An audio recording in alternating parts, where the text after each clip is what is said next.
ओम श्री गणेशाय नमः। राधे राधे दोस्तों, आप सभी का मेरे चैनल वत कथा एस्ट्रोलॉजर में स्वागत है। दोस्तों 6 अक्टूबर को देखिए पितृ अमावस्या है। पितृ अमावस्या का बहुत अधिक महत्व माना जाता है। शास्त्रों में इसे देखिए मोक्षदायिनी अमावस्या या पितृ विसर्जनी अमावस्या भी कहा जाता है।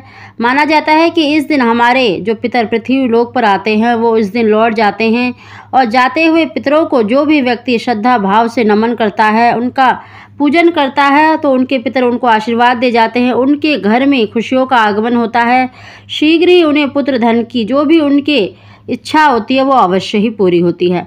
दोस्तों आज हम पितृ अमावस्या के दिन किया जाने वाला एक ऐसा उपाय बता रहे हैं जिसके करने से आपको अपने पितरों का आशीर्वाद तो अवश्य ही मिलेगा, साथ ही आपकी जो इच्छा है वो भी पूरी होगी और अगर आपकी कुंडली में पितर दोष है तो वो भी समाप्त होगा।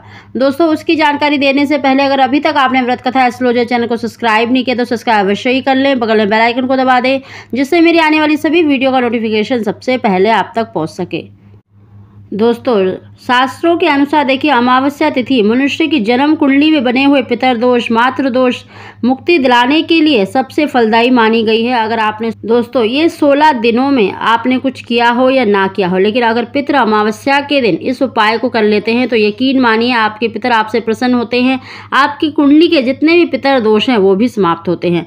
दोस्तों पितृ अमावस्या के दिन आपको पंचग्रास अवश्य निकालना चाहिए, यानी गाय, कुत्ता, कौवे के लिए और पितरों के लिए और अग्नि के लिए अवश्य निकालना चाहिए। जानवरों के लिए भी आपको इस दिन अवश्य निकालना चाहिए।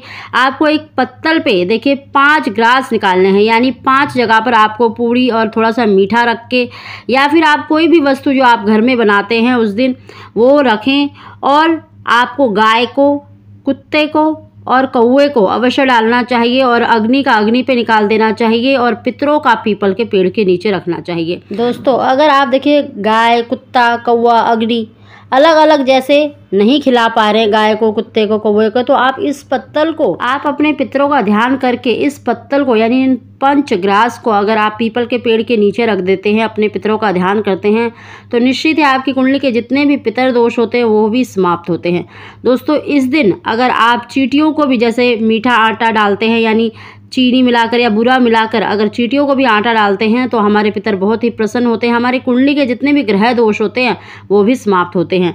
दोस्तों पितृ अमावस्या के दिन देखिए सायंकाल के समय हमारे पितर विदा हो जाते हैं। अगर उस समय पर अगर आप कुआं, तालाब, बावड़ी यानी जहाँ पर भी जलाशय हो वहाँ पर अगर आप एक दीपक जलाते हैं, यानी आपको एक सरसों के तेल का दीपक लेना है और उस दीपक का जो मुख है वो दक्षिण की तरफ यानी साउथ की तरफ करके आपको जलाना है।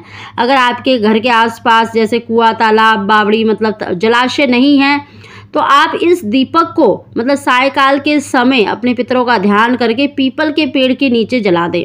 दोस्तों ऐसा माना जाता है शास्त्रों में कि सायंकाल के समय जब हमारे पितर जाते हैं तो वो जल का मतलब आचमन करते हैं, यानी जहाँ पर भी जल होता है जैसे जलाशय है, तालाब है, कुआं है, तो वहाँ पर जल पीकर यानी जल का आचमन करके वो मतलब अपने लोक को चले जाते हैं। उस समय पर जो भी व्यक्ति उनको श्रद्धा भाव से दीपक जलाता है, उनके नाम से उनको नमन करता है तो उनके पितर अवश्य ही उनसे प्रसन्न होते हैं और जो भी उनकी इच्छा होती है वो अवश्य ही पूरी होती है।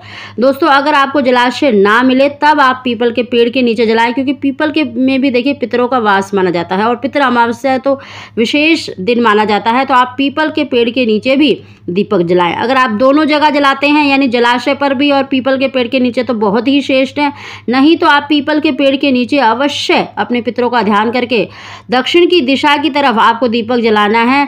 आपकी जो भी इच्छा होगी वो अवश्य ही पूरी होगी, आपके पितरों का आपको आशीर्वाद अवश्य ही मिलेगा। दोस्तों ये छोटा सा उपाय आप अवश्य करें पितृ अमावस्या के दिन। यकीन मानिए इस उपाय के बाद ही आपको प्रभाव दिखना प्रारंभ हो जाएगा। दोस्तों अगर आपको हमारी जानकारी वीडियो पसंद आई हो तो इसको लाइक अवश्य ही करें। आप सभी को ओम श्री गणेशाय नमः।